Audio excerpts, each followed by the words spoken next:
What's up, everybody? Welcome back to Mile Higher Podcast, episode 185. Today we are going to be kind of switching gears and talking about, honestly, one of the most tragic and worst man-made disasters in history, in American history. And we are going to be talking specifically about the Deepwater Horizon disaster, which was a huge oil spill explosion. A lot of people lost their lives, and it's really a story that I think more people should know all the details around. There is a movie, Deepwater Horizon, which is excellent. Very good. Yeah. Highly recommend it. When did that come out? Like 2016? Yeah, it was definitely 5+ years ago. Mark Wahlberg's in it. It's really good, but obviously it's a movie, so there's some details that are different. So we just wanted to kind of go over everything. And it really just is a mind-blowing story of heroism as well. It's very inspiring. So yeah, I'm excited to talk about this one. Yeah, me too. This is one that I find very interesting. And I think a lot of people put, especially like oil drilling, like kind of out of sight, out of mind, even though we all go to the gas station. Right. Or all of us that have gas vehicles go to the gas station all the time and don't even think about where this is actually coming from. You know, where does it originate at? And it's actually really fascinating to see not only sort of the modern marvels that man has created, these massive rigs that are able to drill deep down within the earth in order to pull crude oil out, but also just, you know, if you don't do it safely and don't follow proper protocols, and, you know, things can go very, very wrong very quickly. And that's really what the story of Deepwater Horizon is all about. And hopefully it's been a huge lesson to the, you know, oil industry as a whole, and, you know, what types of devastating impacts a spill can have on the environment, not just the environment and animals and marine life, but also the crew on board, the people that actually, you know, go out there for weeks at a time to pull this oil out of the ground. So yeah, I agree. I think that's something that people don't think about enough, is where it's coming from and who's handling it and how it actually gets to the pump itself, you know? Yeah. It's just like one of those things. I mean, it's like food. It's like many other things where we take it for granted a lot of times. And it's just something we're so used to that it doesn't even, the question doesn't even pop up into our heads at all when we're pumping our gas. But when you actually look at a lot of the sacrifice and a lot of just, I mean, the machinery that's required in order to do this, it's truly amazing, honestly, like the fact that we're able to do this at all, but also truly horrific when you understand it more. It's, you know, it's not a perfect science to how they do it. And in this story, there's a lot of things that went wrong and oversights that were made that ultimately led to this horrific man-made disaster. So this will be a very interesting one. I think a lot of you probably don't have any idea what offshore oil drilling is like or what it consists of, and just everything that's involved in order to get the gasoline to the pump. But before we get into that, you probably notice if you're watching on YouTube, the sign is back. We had a couple episodes. It's looking better than ever. Yes. Turns out it was just a transformer on the back. So we have 2 transformers back there instead of 1. Wow. It's looking I don't even beautiful. know what a transformer is, to be honest. It's basically the device that's providing power to the sign. Oh, well, thank you very much, transformer. Yeah. It looks great. Awesome. But this episode's brought to you by Stamps.com, Tushy, ExpressVPN, HelloFresh, and Native Deodorant. So before we get into the story surrounding the Deepwater Horizon disaster, I think we got to start by looking at just some background information on offshore drilling, because in order to really understand what happened that day on the Deepwater Horizon, we have to understand what they're actually doing out there in the middle of the ocean and how offshore drilling really works and what it is. So offshore drilling is the process of removing oil and gas from rock formations underneath the ocean's floor using offshore drilling rigs. And these oil rigs have large platforms that sit above the water where workers operate the drills, and some of these platforms are fixed to the ocean floor, in fact. For drilling operations in deeper water, these oil rigs need to be able to float and actually move. They're actually not just stationary in the water. They can move from different locations on the ocean. A big chunk of oil and gas used in America comes from offshore drilling, making oil companies a shit ton of money. Most of America's offshore drilling takes place at oil and gas reserves off of the coast of Louisiana, California, Alaska, and Texas, but a majority of it happens in the Gulf of Mexico. The Gulf of Mexico has a large amount of oil reserves underwater. But the offshore drilling process creates a lot of pretty significant environmental risks. First of all, the rigs create a lot of CO2 and methane emissions. Plus, the higher CO2 levels warm the water around the rigs, and warmer waters are a key ingredient in the formation of hurricanes. So obviously doesn't help that. Also, the extraction process produces water as a byproduct. So this water is too salty to mix well with natural seawater, and it sometimes contains high levels of multiple heavy metals or even radioactive materials. Obviously, there's also the risk of oil spills and leakages, which release natural gas and oil into the surrounding ecosystem, often with truly disastrous consequences for the environment and the life living there. But still, offshore drilling is a big industry in the States, and hundreds of oil rigs operate off of the country's coasts. They're all owned by a variety of different oil and gas companies. Not many people actually know how the drilling process works and the sheer number of people required to work on these jobs. And while it's not glamorous work, crew members that work on oil rigs help keep the country moving, and their contribution often comes at a great personal cost.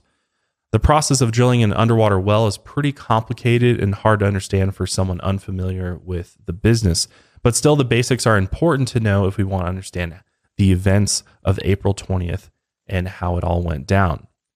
So let's talk about the drilling process and just sort of rig life in general. In order to find potential drill sites, geologists study the sea floor and begin undersea exploratory missions using seismic technology, sonar technology, in order to find a well prospect. They actually send out ships that sort of comb over the waters of the Gulf of Mexico and various places off the coast of the United States. And they're able to send sonar waves down into the water, which hit the ocean floor and allow them to sort of map it and figure out where these pockets of oil actually exist. And that's when they actually name this prospect a particular name. These prospects are given code names, and the rights to drill at these prospects are then sold to different oil and gas companies for them to go and drill. So once the drill site has been picked, the undersea well must be drilled by an offshore rig. The rig is equipped with a drill that digs down through the thousands of feet of rock below the Earth's surface, creating a hole or a well.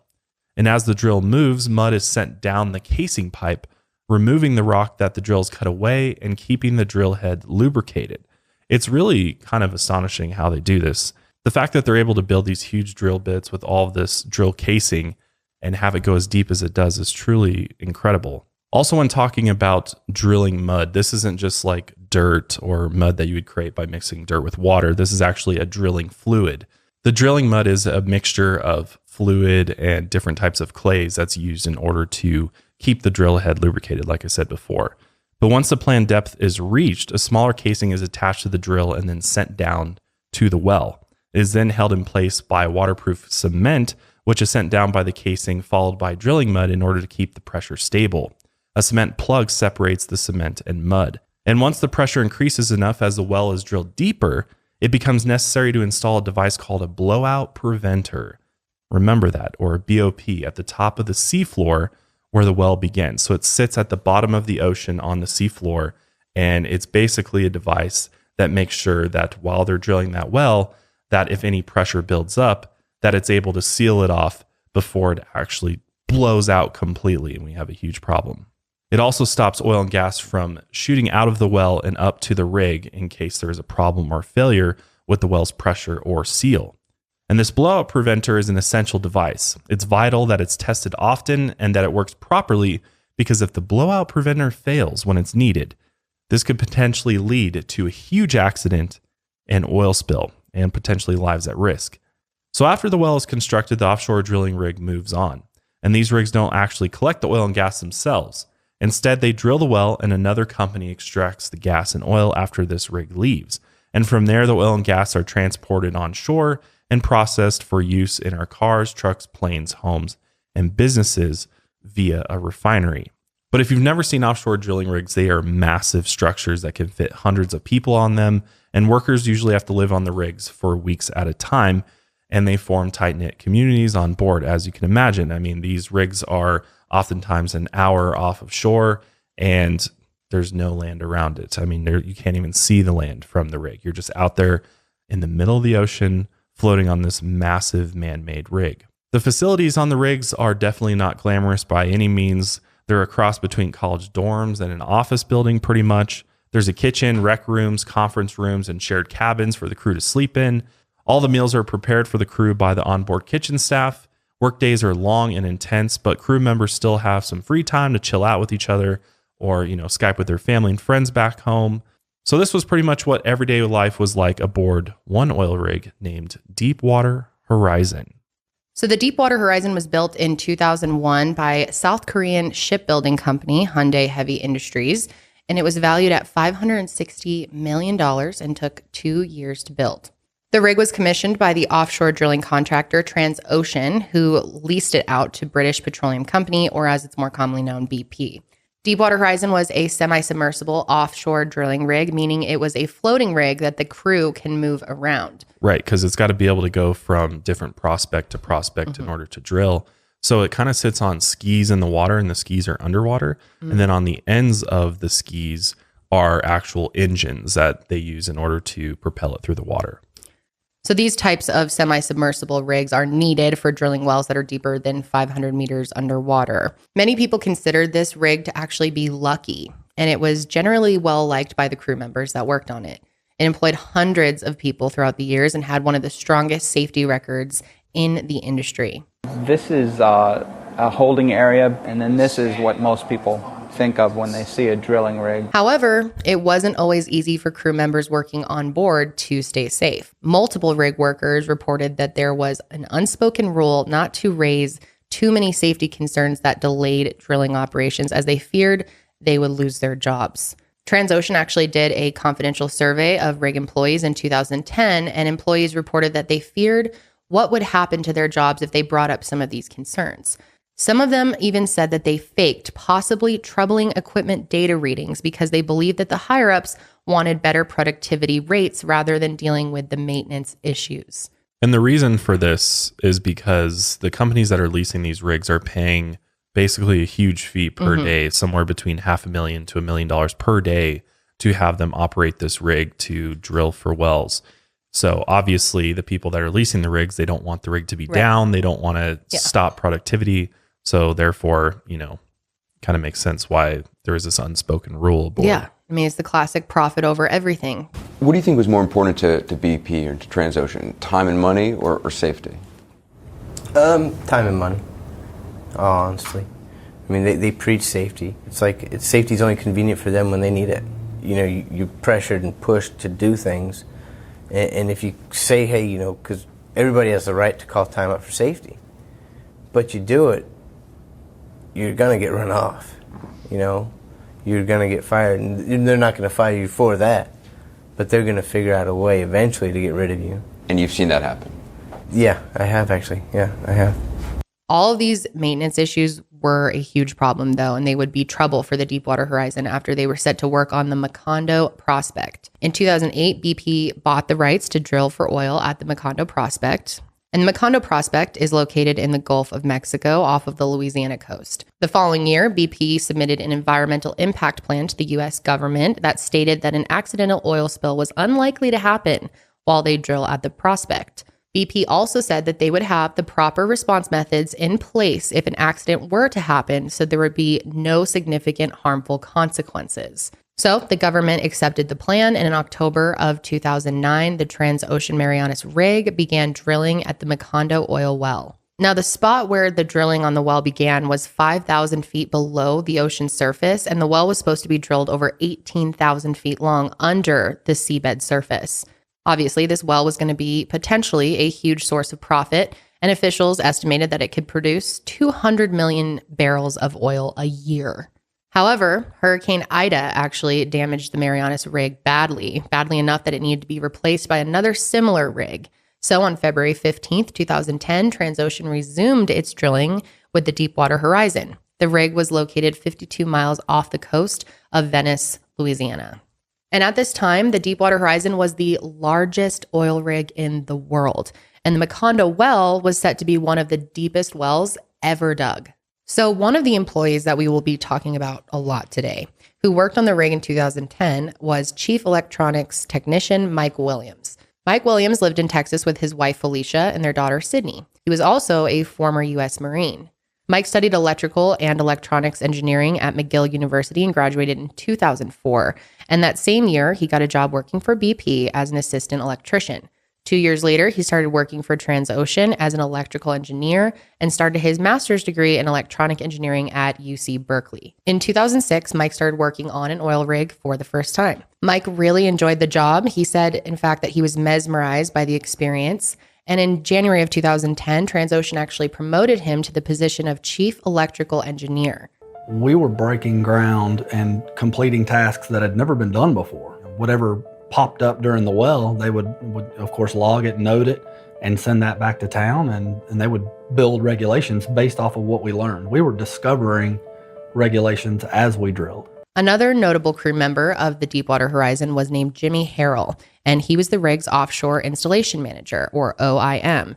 And he had been working on offshore oil rigs since 1973 and had been working on the Deepwater Horizon since 2004. Which I think the very first offshore oil rig was made in 1947 or 1943. Somewhere in the 1940s is when they first started doing offshore oil rigs. And over time, obviously they started small and couldn't go that far off of the coast. But over time, they got bigger and bigger and bigger as technology progressed, and they were able to make these massive oil rigs that they have today. So Jimmy was very well known around the rig, and people actually referred to him as Mr. Jimmy, and he was known for being an outspoken leader and having that kind of matter-of-fact manner when it comes to ensuring the safety of the projects and crew members. Safety for his crew was very important to him. Yeah, he really cared about his job, and really, like you said, he was the leader he was ultimately responsible for what happened on the rig, and he was just well loved by everybody that worked with him.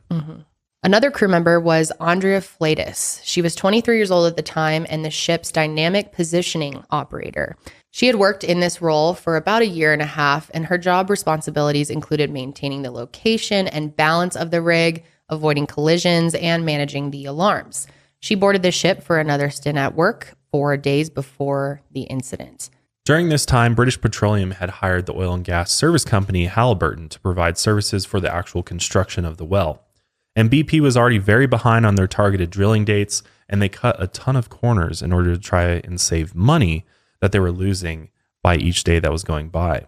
And if you're saying they're cutting corners, what would their motivation be? To finish the job faster, to save money. And you think that's what this is about? It was about saving time, saving money? Well, yes. They're over budget on it. So yeah, they were cutting corners for time and money. For example, BP made the decision to use a cheaper type of cement to seal a casing in the well, which doesn't sound like a very good idea. You don't want to cheap out on underwater cement. This cement would use nitrogen in order to speed up the setting of the cement. Halliburton employees warned that they thought the cement would not create a successful seal of the well, which is very important. In March of 2010, a rig mechanic reported that the well had been giving them trouble for months, including repeated kicks from the drill and leaks from the blowout preventer, which a kick is a term in offshore drilling that refers to small leaks of gas bubbles which travel up the well and burst through the top of the rig. Honestly, pretty scary when you see these kicks in action. Yeah. The guys that deal with this on a day-to-day basis, I'm like, God, that's crazy. Yeah, it can be potentially dangerous as well if the kicks are large enough. But on April 14, 2010, a BP drilling engineer emailed one of his colleagues and told him, quote, that this has been a nightmare well, which has everyone all over the place. There was always like an ominous feeling when we were on that well, and a lot of people were telling everybody else, on the rig, it was like chatter that, we're messing with Mother Nature right now. I mean, there's always something, either kick or we're getting stuck or we're getting large amounts of gas. The next day, that drill engineer told a Halliburton executive that they plan to use 6 centralizers for the cement job instead of the recommended 21. Big discretion there between 6 and 21. Yeah, what the hell? So again, cutting corners. The exec from Halliburton also suggested that they fully circulate drilling mud through the well to release any potential gas bubbles before cementing. And BP ended up only circulating a fraction of the mud that they wanted in the well. On the 16th, another BP drilling engineer confirmed that they'd only use 6 centralizers instead of 21. And he said that the 6 would be enough to seal the well properly. And in an email he wrote, quote, "Who cares? It's done. End of story. They'll probably be fine and we'll get a good cement job." Can you believe that? I just, when you're dealing with this Scary. kind of stuff, I just can't imagine cutting corners. I mean, it's like if you work in the airline industry and imagine if, and it might happen honestly, but imagine if airplane mechanics were like sending emails together like, oh yeah, instead of, the 6 wheels, just cut 4, do 4 It'll and be leave fine. the other We'll 2 still make off. a ton of money. So Yeah, it's all exactly. good. Like, let's save time. Let's not, stop these flights from going out. It's the same kind of deal. Just pretty much. no regard for the consequences, even though they know so well how bad they're this can experts be. on this. They Yep. know what they're doing. That's the thing about it. Is they're playing with chance. They're like, oh, well, what's the chances of something going wrong if we do this? Again, the Halliburton exec warned that only using 6 stabilizers could lead to the seal of the well failing. 2 days later, he submitted a report that said that the well had a severe gas flow problem. So again, all these issues have already come to light around this well, the Macondo prospect, and seemingly nobody's doing anything about it because BP wants the drilling to go on. They want this well done. So that leads us to April 20th, 2010. And this was a day like any other on the Deepwater Horizon. But before we get into what happens next, we're going to take a quick ad break and we'll be right back. It is that time of year. The holiday season is upon us, and all of us are scrambling to get our gifts and also get them mailed in time for Christmas.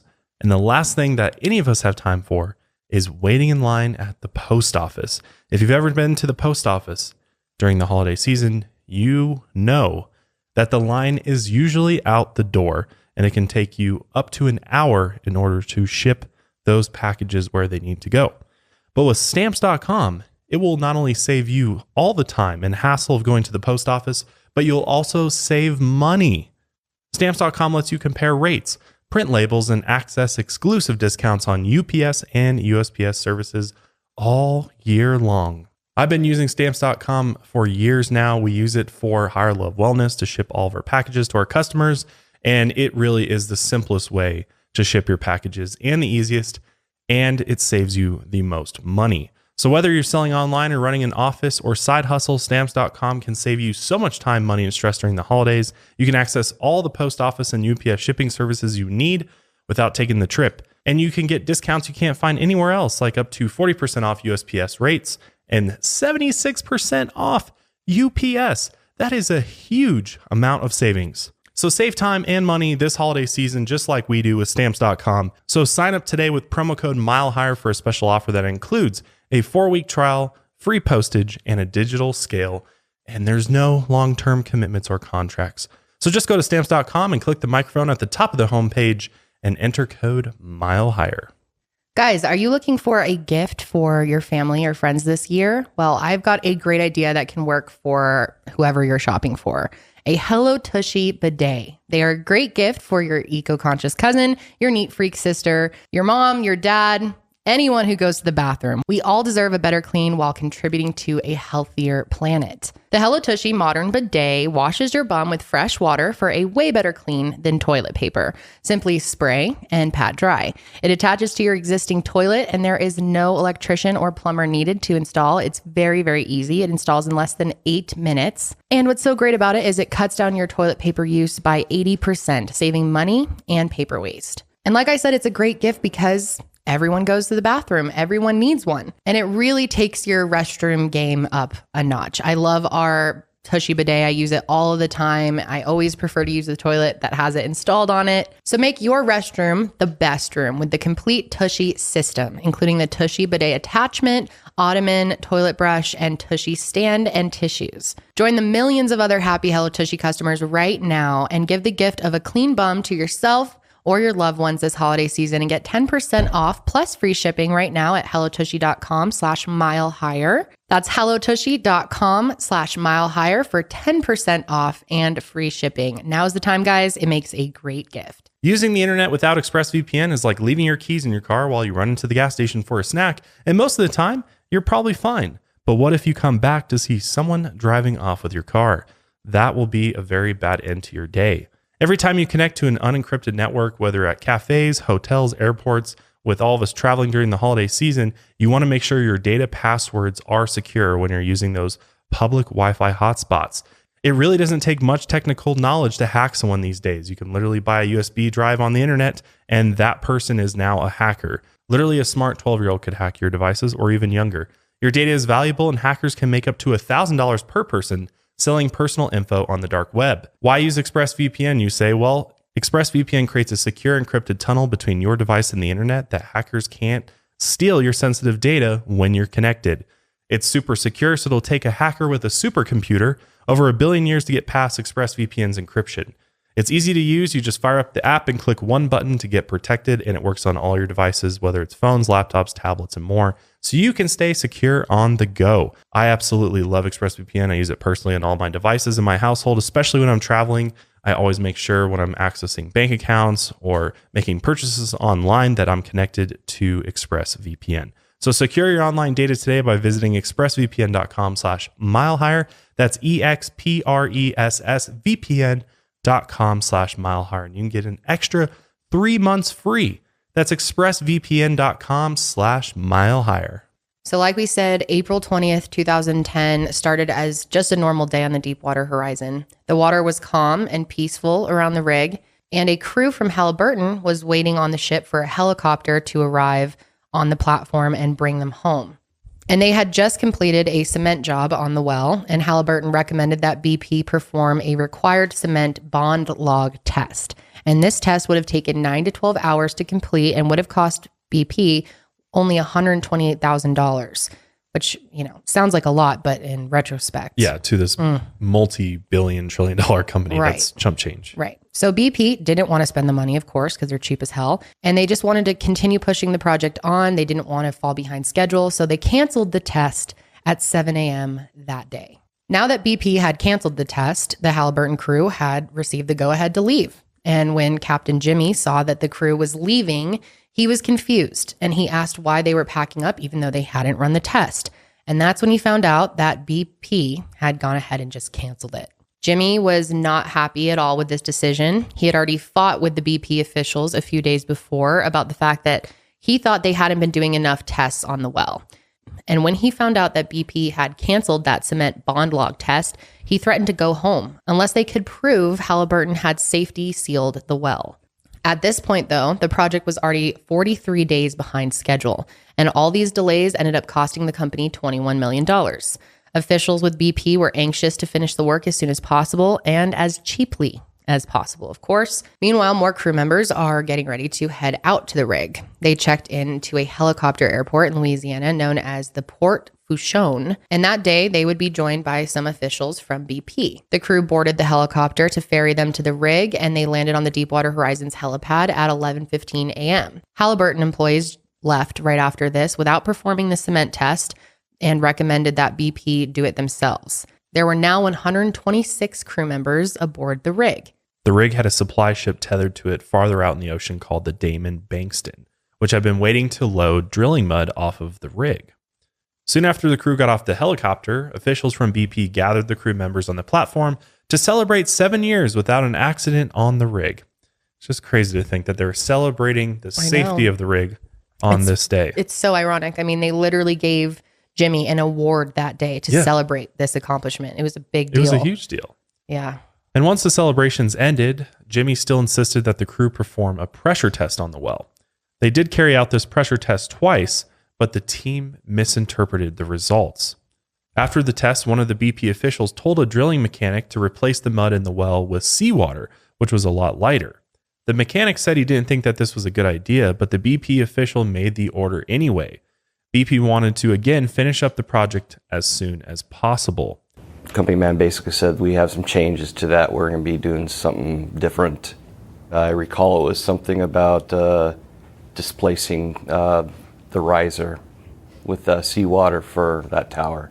Taking drilling mud out, Yes. and replacing it with seawater. Yes. And basically he ended up saying, well, this is how it's going to be.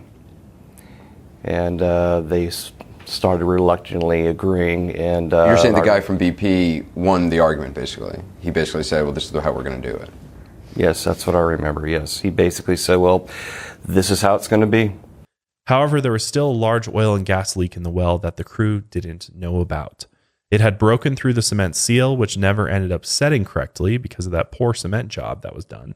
It had been held down by the mud before, but after the heavy mud was then replaced with seawater, it began to travel up the well. And equipment on the rig started to warn that there was gas bubbling in the well that could lead to a possible blowout. The gas continued to travel up from the ocean floor towards the Deepwater Horizon. So when this happens, that blowout preventer is supposed to shut it down, close it off so that it can't go up to the rig. But because of lack of maintenance and just equipment failure, the blowout preventer completely just did nothing. It didn't do what it was supposed to do. And therefore gas shot up through the drill column. The rig was about to have a blowout and mud started to shoot out of the platform with incredible force. Holloway turned to another task with fellow floor hand Daniel Barron, but when he happened to glance up at the drilling floor, saw a start of a blowout, and I said, "Oh shit," and took off running. Mud gushed out of the well and poured off the drilling floor. Then it sprayed up inside the derrick. During this time, a group of college students were fishing in a boat under the rig when a wave of methane gas hit their eyes. The force of the gas hit them like a train, and they immediately drove the boat about 100 yards away from the rig. So meanwhile, while all of this starts happening, Mike is in his room on the phone with his wife when he suddenly started to hear this hissing noise. And as the engine started to rev up, the hissing grew louder and louder. The alarms began to sound, and the lights in his room got brighter and brighter until some of the bulbs actually started to explode. When Mike's computer monitor exploded right in front of him, he knew something was seriously wrong. Yeah, that's crazy. Yeah, have that's a insane. Computer monitor What? explode? At 9:49, Andrea was monitoring the ship when she felt a shaking jolt. When she looked at her control screen, she saw multiple magenta warnings flashing. Magenta warnings indicate that the most dangerous level of flammable gas had escaped. Right after this, the ship quickly lost power, and Mike left his room and headed towards the engine control room to see what was going on. He figured there was something wrong with one of the engines. Then at 9:56, the gas shot through the rig floor and caught fire, causing a massive explosion that ripped through the whole rig with incredible force. All of a sudden, the door that Mike was about to open got blasted off of its hinges. Mike flew backward, and the heavy metal door collided into his body. Carbon dioxide fire extinguishing agents automatically sprayed out into the rig to try and choke the fire's oxygen supply. But Mike struggled to breathe, and he couldn't see anything. Mike was terrified for his life at this point, understandably, and he started to crawl towards another door. And then an explosion sent that door flying into him, and he flew backward 35 feet. Mike was terrified at this point, but he was determined to make it outside. He crawled through the engine control room past two bodies on the floor and toward a dim light. He didn't want to just leave these men that were lying there injured, but he knew he was too injured to even help them. So at last, Mike made it outside, and he noticed that one of the walkways was missing. It had been completely destroyed in the explosion. And all of a sudden, he heard someone near him call out for help. Mike desperately wanted to help whoever was near him, but he knew that the explosion hurt his own body very badly. And he told them that he'd try to make it to the bridge to get them help. He noticed that at this point, he was actually standing on the lifeboat deck. Two fully functional lifeboats sat in front of him. Immediately, he grabbed a life jacket and struggled to put it on himself. The air around him was burning hot from the massive fire and all the harsh natural gases. Mike obviously desperately wanted to get onto one of those lifeboats and get off the burning rig, but he knew there were other people on board who needed saving. The fire around him grew into an inferno at this point, and crew members said that the fire grew so large that the rig sounded like it became a living creature. But the fire was intense, and it was the heat. People were worried about the derrick, melting and falling towards the lifeboat. That's so scary. I know. I can't even imagine. Just the sheer amount of heat. Yeah. That's happening here. How do you even function to think through what your next move is going to be? Because it's just such terrible conditions. Yeah, this looks like hell on earth. Yeah. And the amount of fire that was just enveloping this oil rig was insane. When the people that were on shore could just see this bright glow coming from the horizon out there. That's how bright it was. Yeah. So during all of this, an announcement starts playing over the loudspeaker warning that there was a fire and saying this is not a drill. The announcement also told everyone to report to their emergency stations and that the crew needed to use the 2 forward side lifeboats. Finally, Mike did make it to the bridge, where he found that it was in a complete state of chaos. Multiple alarms sounded while crew members shouted and panicked around him, and that's when Mike told the captain that there had been a massive explosion and the crew was in serious trouble. Someone responded to Mike by telling him to shut up and calm down, and this made him very understandably angry. Yeah. So I report to the captain, there's been a massive explosion. At a very minimum, number 3 engine has exploded and completely took off the back of the rig. And I remember that blank look he gave me of disbelief. He didn't believe what I was telling him. And I re-emphasized it again. I said, look, we are in bad trouble. The ECR it's gone. The consoles and equipment it's all done. It's missing. It blown off the back of the rig, wherever it went, it's gone. And the engines have exploded. At least one engine has exploded. And at that point, I was actually told to shut up and calm down. Someone started to try to clean Mike's wounds with toilet paper, which is obviously useless. And he told the captain that they needed to abandon ship. Meanwhile, someone else shouted that the rig needed to disconnect from the well. However, a supervisor refused to do this until he could get approval from BP and Jimmy. Finally, Jimmy and a BP rep made it to the bridge, and they were in rough shape. Someone shook Jimmy and told him to disconnect from the well. Jimmy was coughing and vomiting so hard that he could barely get the words out, but he was trying to say yes and EDS, and EDS actually means disconnect. The rep from BP also approved the decision. So the crew member then tried to cut the connection between the well and the rig, but the fire just continued to rage. There was a problem with both the annular preventers and the blind shear rams. Which let me try to explain this in layman's terms. So you imagine the piping going all the way down to the ocean floor. So in that blowout preventer, I believe that's where the annular preventers and blind shear rams are. So basically they're going to try to cut the pipe and seal it off. But the problem was that because it had already blown out, the pressure was far too great that this device that's supposed to be there to cut the pipe and seal it off just failed completely and didn't. It's too strong. Yeah, the pressure was too high, so it wasn't able to actually break it off. Because ultimately what they were trying to do is completely break off from the well, seal it off, and then move the rig away from where all of this natural gas and oil is escaping, so that hopefully they could save the rig. Right. So Andrea had already sounded the general alarm, but she noticed that no one else had pressed the other distress buttons, so she went ahead and hit them. She called in for a mayday through the radio systems and requested immediate assistance from any of the surrounding ships and the Coast Guard. At this point, the crew realized that the BOP had failed, and the emergency disconnect had also failed, and the fire suppression systems had also failed. There was now no method of communicating with the essential blow-up preventer device. And without power, there was no way of powering water pumps necessary for firefighting. Crew members responded by closing the upper annular preventer in the BOP. However, this did not seal the well as intended, and flammable oil and gas continued to flow into the riser toward the rig. Next, the crew closed a pipe ram. This successfully closed the annular space and sealed the well. But tragically, this proved to be only a temporary fix. Oil and gas that were already above the pipe ram continued to flow inexorably toward the Deepwater Horizon. At approximately 9:49 p.m., the flammable hydrocarbons found an ignition source, and the first explosions shook the Deepwater Horizon. After the BOP had failed to stop the blowout, the crew tried to seal the well by activating the blind shear ram. Now, the blind shear ram is a fail-safe method and a last resort when the rest of the BOP fails.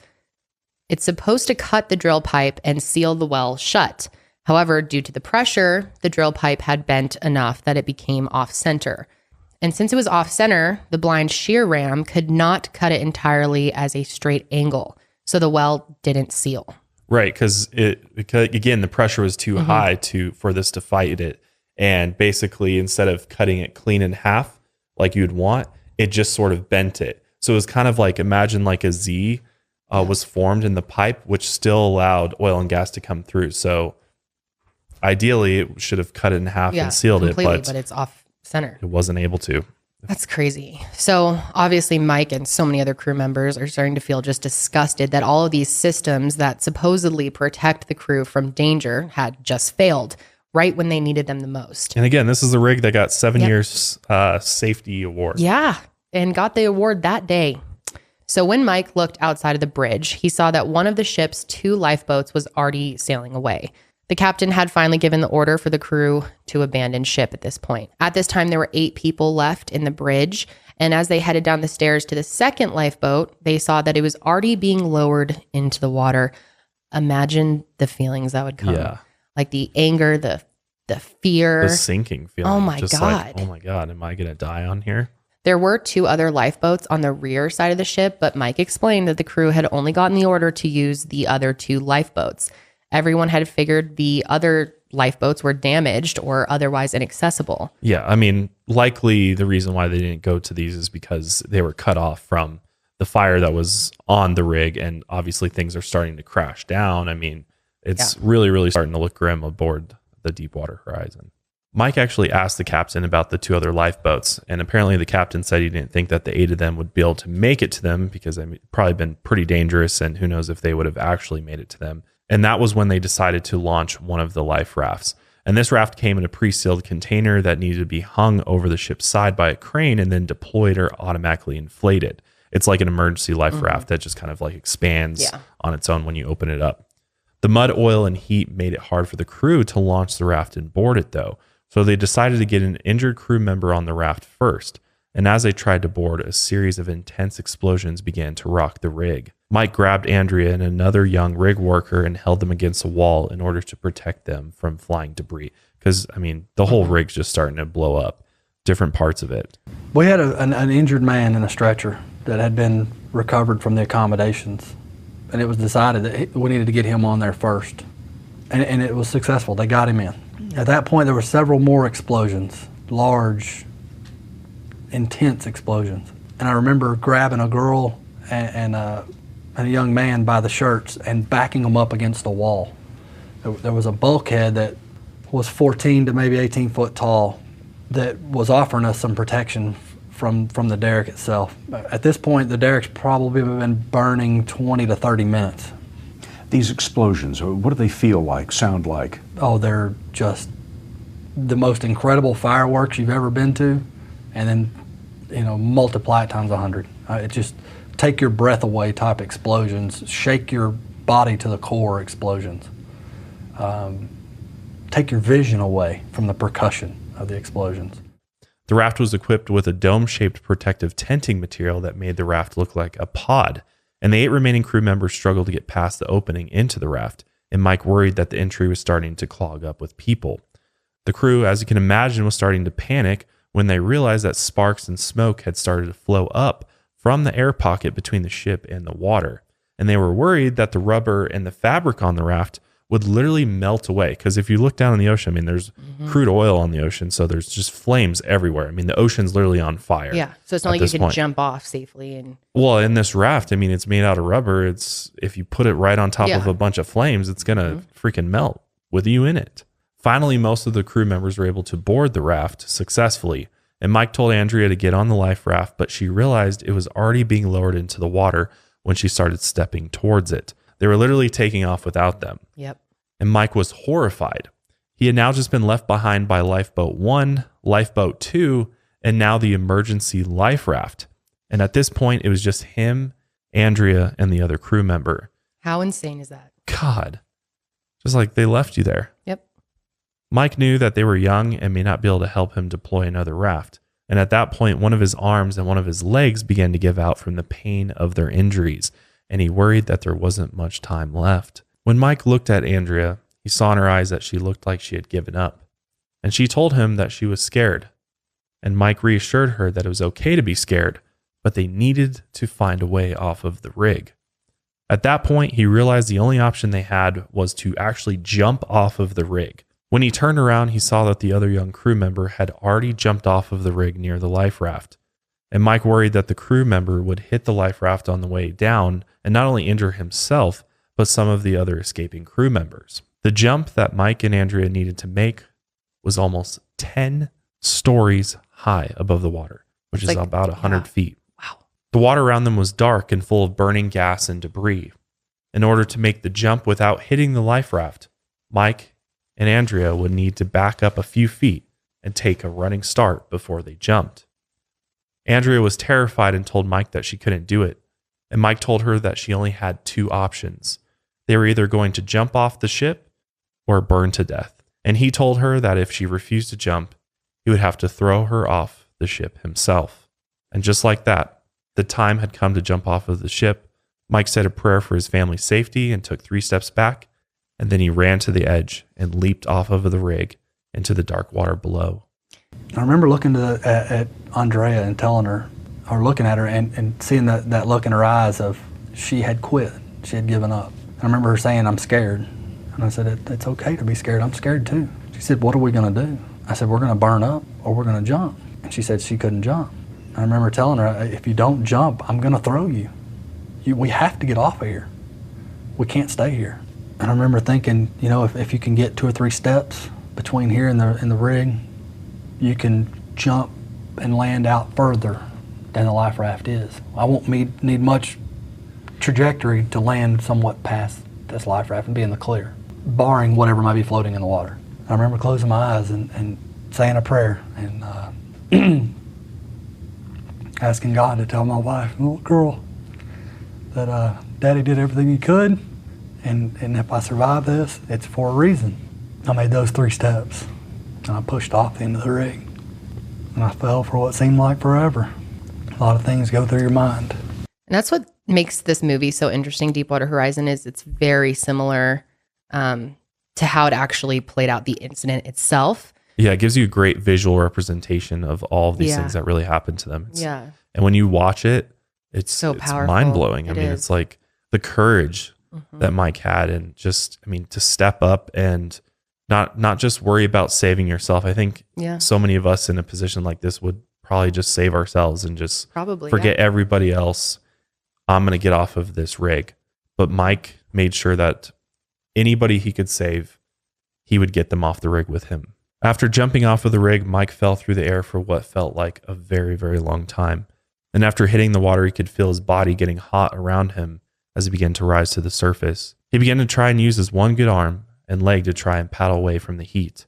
Crude oil, grease, and diesel covered the water, and he could feel it all around him as he paddled. And that's when Mike realized that he was covered in flammable material, and if the fire in the water around him caught up to him, he'd burn up. The thick oil covered his entire body, and he desperately tried to find a clean spot under his life jacket to wipe his hands. After he finally got them clean, he literally had to wipe oil off of his eyeballs so he could see again. That is disgusting and horrible. Like, Yeah. I cannot imagine a worse situation. No. Really. Like, you're trying to swim, trying to Get away deal with from your fire. injuries, get away from fire. It's just so many things going on at once. The pain was intense, but Mike swam as hard as he could. And after a while, he suddenly couldn't feel anything anymore. His pain was gone, and he couldn't see, hear, or smell anymore. At that point, Mike thought he had burned up and died. When he regained consciousness again, he realized that he had managed to swim closer to the life raft. He could feel pain again, and he heard the voice of someone on the life raft calling out, "Over here." Mike tried his hardest to swim towards the raft, but at some point he couldn't move anymore. And finally, the life raft got close enough to Mike that someone flipped him around and pulled him into it. After the raft picked up Mike, the crew saw beacon lights coming from the other life jackets and realized there were still people in the water who needed rescuing. First, the life raft picked up Andrea, who had jumped off of the ship after Mike did, and then they started moving closer to the rig again. They had seen another life raft full of people who were desperately trying to escape the current that pulled them closer and closer towards the fire. When they reached the second raft, they tied the 2 rafts together, and the driver of the first raft realized its engine had lost power. As they tried to pull away, the crew on the second life raft began to scream. And when Mike turned around, he saw that the life raft was still attached to the rig by a rope, and it had tipped into the water at a 45-degree angle.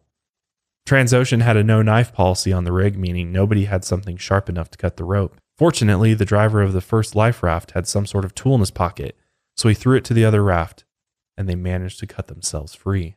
Finally, The two rafts were able to drive away from the burning rig and were rescued by the Damon Bankston. And while they waited on the ship, crew members took attendance to see if everyone was able to make it off of the rig. Tragically, not every crew member was able to respond when their name was called. The explosion aboard the Deepwater Horizon had killed 11 workers and seriously injured 17 others.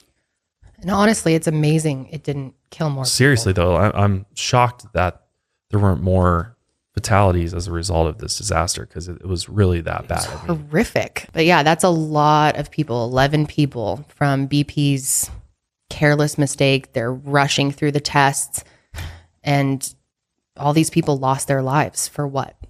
Yeah, when it was preventable too. That's the hardest thing, is this whole disaster is completely preventable. It's so angering. I can't imagine how all of their family members felt during this time. I know. And just the aftermath of this disaster is forever from then on. Like, it's crazy. Knowing how they passed and how horrific their last moments were. Like. It's so awful. It really is. So we will get into the aftermath of the oil spill and how it affected all the workers and their families, as well as the environment, after we take our last break of the day. The holidays can be hectic, but HelloFresh helps keep things simple with recipes that cut back on meal prep and cleanup, so you can spend less time in the kitchen and more quality time with friends and family. HelloFresh has some amazing holiday recipes going on, like balsamic and fig beef tenderloin or pecan crusted salmon, which makes holiday meals feel special without the high cost of dining out or delivery. Or go for a cozy comfort food choice like chicken sausage and sweet potato soup for those cold winter nights. And it's the holidays, so don't forget the sweets. HelloFresh has got you covered with seasonal limited time goodies like ginger spiced cake truffles, and cherry cheesecake swirl bars. That sounds mouthwateringly delicious. HelloFresh is a lifesaver for us. We would probably not eat most nights if we didn't have a HelloFresh in the fridge, because we just do not have time with all the things we got going on, all the shows, all the businesses. The last thing we have time for is grocery shopping and cleaning up afterwards. HelloFresh saves us and provides us with absolutely delicious produce and meats, and the recipes are to die for. If you haven't tried HelloFresh, you are absolutely missing out, because you will save money. On average, people save over $65 per month when you order HelloFresh instead of grocery shopping. Who knew? That's more money to spend on presents and activities. So what are you doing? Stop wasting time at the grocery store, shopping, and all of that. Get HelloFresh today. Just go to HelloFresh.com/milehigher14 and use code MileHigher14 for up to 14 free meals and 3 free gifts. Again, go to HelloFresh.com/MileHigher14 and use code MileHigher14 for up to 14 free meals and 3 free gifts today. It's no wonder that HelloFresh is America's #1 meal kit. I've got to say, one of my favorite parts of the holiday season is all of the good smells. Everything just smells so good. And speaking of smells, I have to tell you about Native's awesome new holiday-inspired scented products. You guys know we're big fans of Native. We use their products and have for years. Their toothpaste, their deodorant, their body wash, so many different great products. And Native cares about the products that you put on your body. They're all about stopping the stink the right way. That's the Native difference. You've heard us talk about Native's legendary aluminum-free deodorant. Native's mission is to overhaul your entire hygiene routine by creating products that are made with simple ingredients like shea butter and coconut oil, so you can smell great all day long. And with classics and rotating seasonals, including holiday scents, Native has a scent for everyone. Try out their new holiday scented deodorant, body wash, and toothpaste in scents like candy cane, sugar cookie, and fresh mistletoe for a limited time. Giving the gift of self-care is easy with Native. Build yourself or your loved one's personalized product bundles by mixing and matching 3 of your favorite holiday scented products into a set. I have to say, their sugar cookie scent is my personal favorite. They just absolutely nailed that scent without it being, too overwhelming. It's still natural enough to wear and enjoy. So stay merry, happy, and fresh this holiday season. You will love Native's limited time seasonal products as much as I do. Go to nativedeodorant.com and use code MileHigher20 to get 20% off your first purchase at checkout. That's nativedeodorant.com, code MileHigher20 for 20% off. Again, nativedeodorant.com, code MileHigher20. So the Coast Guard eventually rescued the survivors from the Damon Bankston. The injured survivors were airlifted to a trauma center. After 24 hours, the uninjured survivors were finally transported to a hotel in Kenner, Louisiana. We had a moment of silence, and after that was done, I had to walk off, and then a couple of people came over there and were asking, "You all right? You all right?" I said, "Yeah, just give me a minute. Just give me a minute." I really wasn't all right. At the hotel, the survivors were given food, showers, and medical assistance, and Transocean told crew members to fill out forms regarding the incident before they were reunited with their families. The next day, April 22nd, the Deepwater Horizon sank. The rig still sits at the bottom of the ocean to this day. At first, Coast Guard officials had believed that there was a possibility that no oil would leak from the well and that there would be little environmental impact, but boy, were they wrong. 3 days after the initial explosion, they discovered that there would be a major oil spill. A Coast Guard employee reported that 8,000 gallons of oil was leaking from the well into the ocean every day. The oil spill that followed the explosion became the largest accidental oil spill in history and the worst U.S. environmental disaster ever. And it's actually estimated that 210 million gallons of oil spilled into the ocean, affecting an area of the Gulf that was the size of Oklahoma.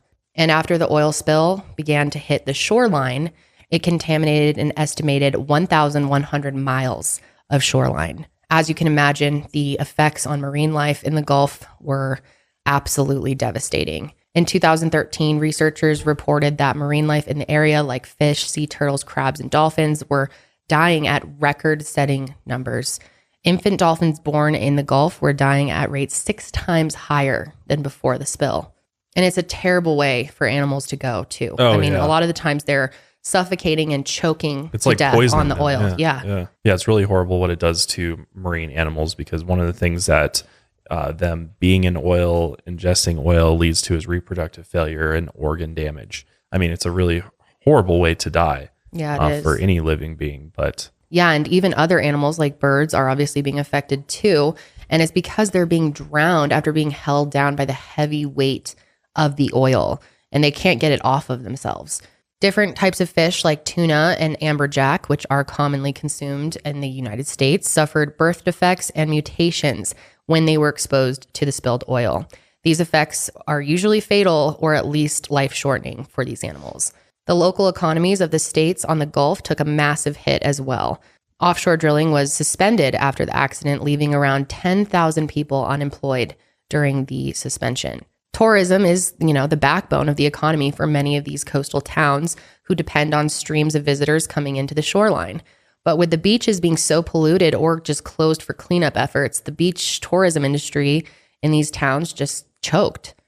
About a third of the fishing operations in the Gulf were suspended due to fear of contamination, leaving more people jobless and local communities devastated. Officials tried over and over again to stop the flow of oil from the well and contain what was leaking into the ocean still, but they weren't able to stop the leak at all. The oil just continued to flow out of the well for 87 days until it was declared dead on September 19th, 2010. A massive cleanup operation began, and over 7,000 boats and 47,000 people worked to minimize the damage done by the spill. Thousands of people just volunteered to help out in the response efforts. Part of the cleanup efforts include the use of oil dispersants, and these dispersants work by breaking down the oil to make it more biodegradable. However, of course, BP used a dispersant called Corexit, and Corexit contains many toxic and cancer-causing chemicals. One study estimated that BP's use of Corexit actually made the oil spill 52 times more toxic than it already was. Just get that through your head. 52 times worse. Cleanup crews also tried to remove the oil by using a filtration system and collection methods.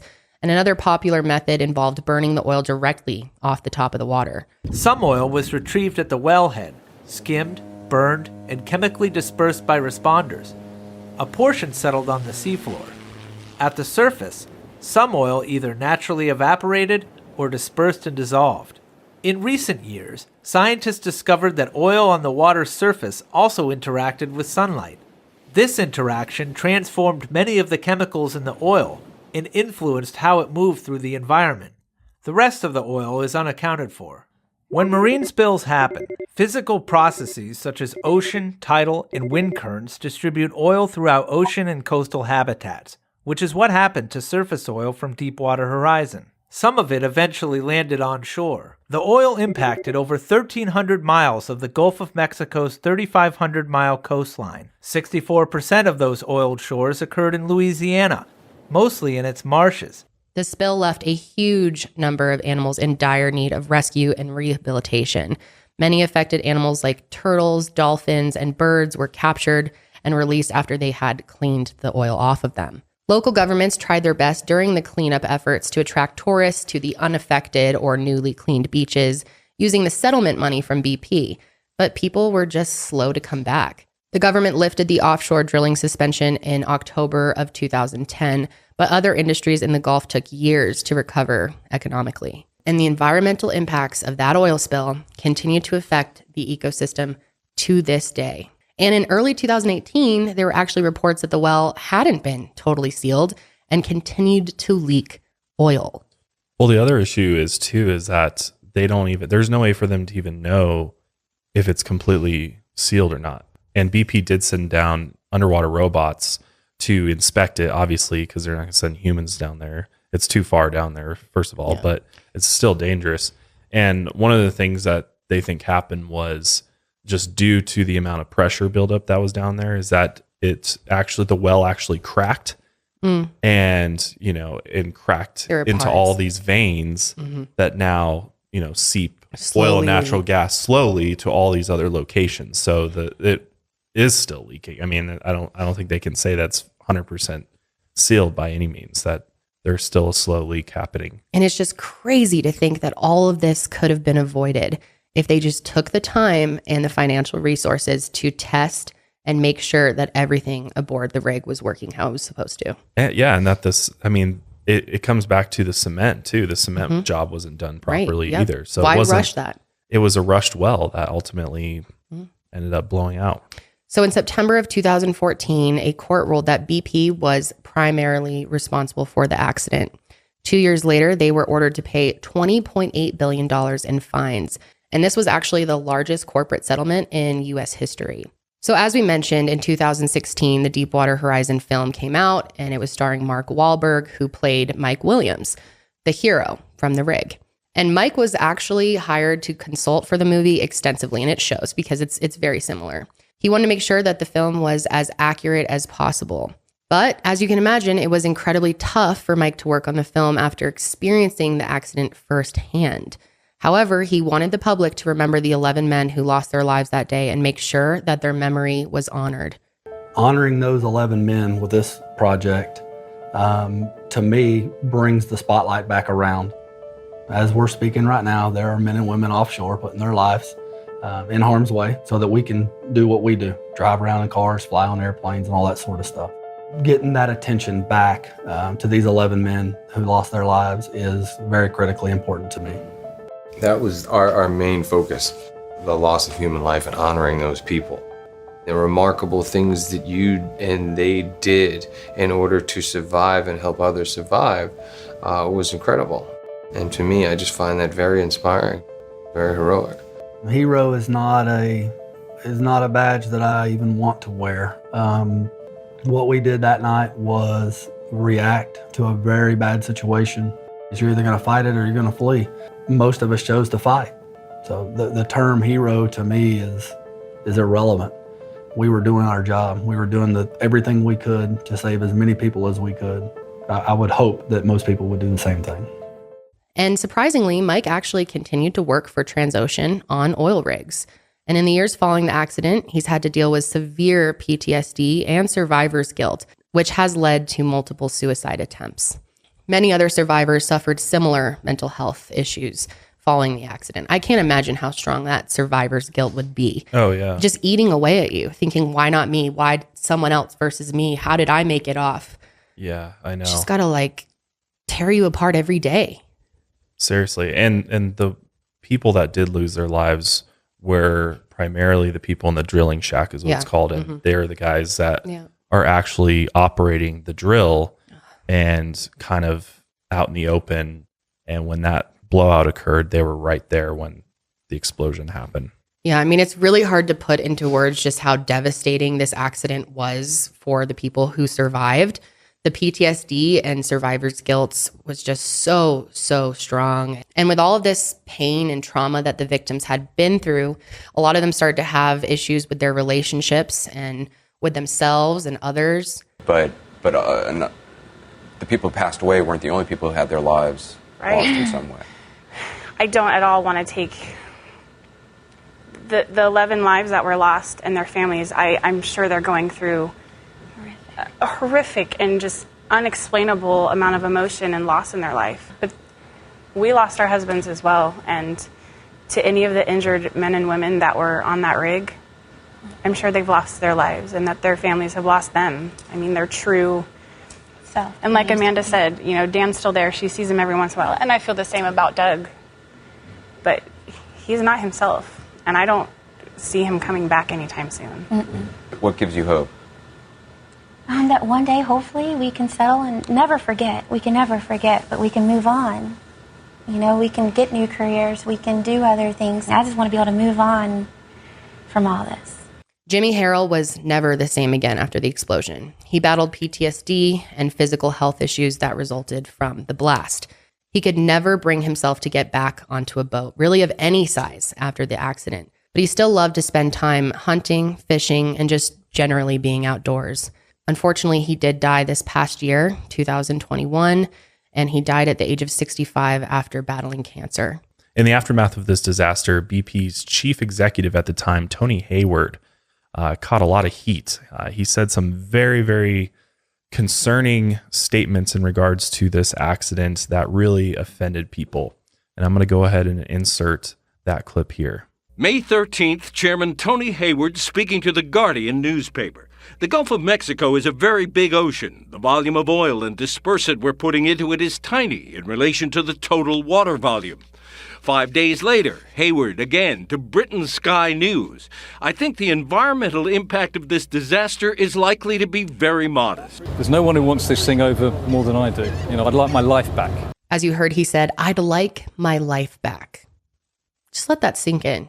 After all these lives that have been lost, he's worried about just his daily comfort, not having to be bothered with people who are angry with him or he also seen said, in a bad way. Like, dude, what is wrong with you? And to put that statement out there, like, whatever, go think whatever stupid thoughts in your house. That's what he is. Yeah. It's just pure greed. Yeah. And he's actually got ousted because after this whole thing, it was a PR nightmare for BP. They actually fired him and one other exec at BP. And BP's claimed that, you know, after this whole accident, they reformed the entire company and everything. And, And I'm sure it still profits over people. Yeah, they're back at it.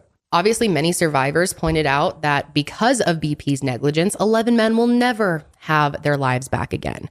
And the other survivors and their families now lead lives that were permanently and drastically changed. 11 men were not able to come home to their families. They were fathers, sons, brothers, and friends. And it's essential to remember their lives and honor their memory while looking back on this accident. We wanted to read off their names. Their names are Aaron Dale Burkeen, who's 37 from Philadelphia, Mississippi. Carl Kleppinger Jr., 38, Natchez, Mississippi. Dewey Revitt, 48, of State Line, Mississippi. Shane Roshto, 22, Liberty, Mississippi. Donald Clark, 49, of Newellton, Louisiana. Stephen Ray Curtis, 40, of Georgetown, Louisiana. Gordon Jones, 28, of Baton Rouge, Louisiana. Roy Wyatt Kemp, 27, Jonesville, Louisiana. Keith Blair Manuel, 56, of Gonzales, Louisiana. Adam Weiss, 24, Yorktown, Texas. And Jason Anderson, 35 years old, of Midfield, Texas. It's truly a devastating story, especially when you think, you know, how this could have been prevented and that truly greed was the reason for their deaths. Yeah. I mean, I can't imagine being their family members and going forward with my life. I'd be so angry thinking that this could have been prevented. Yeah, it's just pure negligence on multiple parties. I mean, multiple parties were negligent in this accident. I mean, it wasn't just BP, Transocean. I mean, there was a lot of failures here.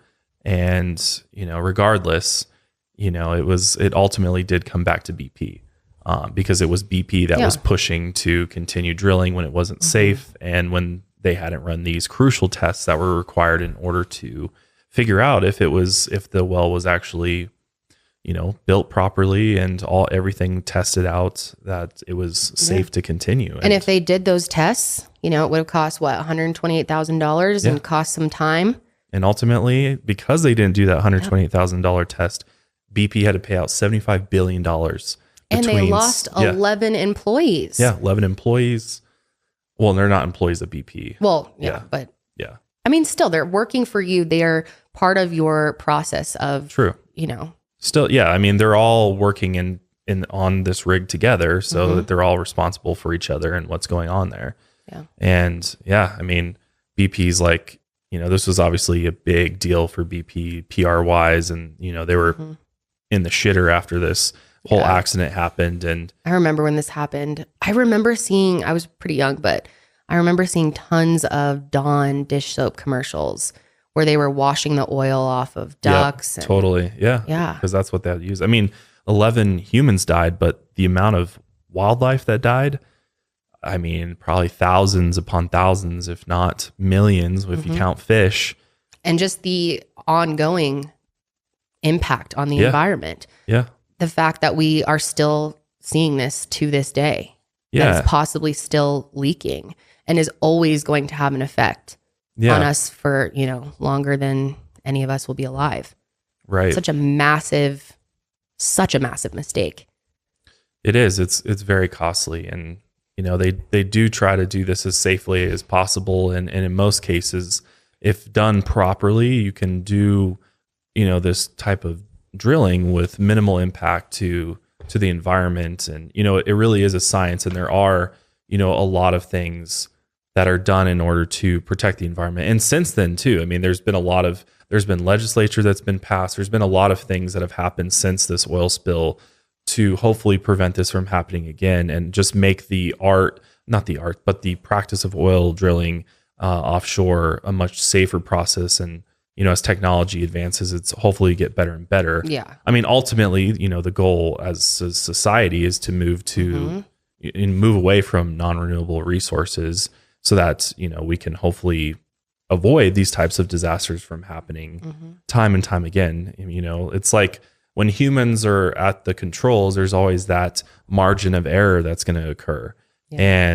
And that's, part of what happened here is just things were overlooked. Things weren't, the data readings from that test that they did was misinterpreted by the people working on the rig. So it's a multifaceted issue. I mean, ultimately BP was the one that was held responsible for it and held liable.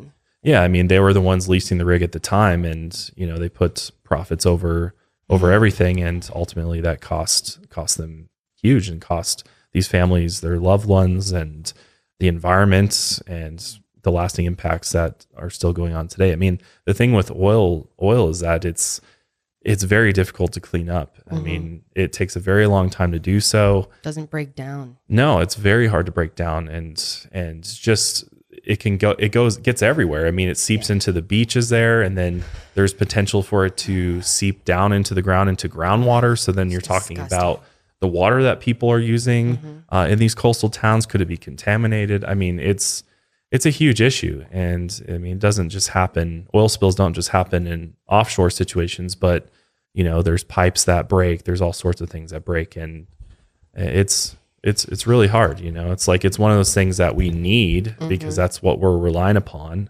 as a society, and for the most part right now, at least right now, and have been for 100 years. But hopefully we can eventually move away from having to extract this crude oil from the ground.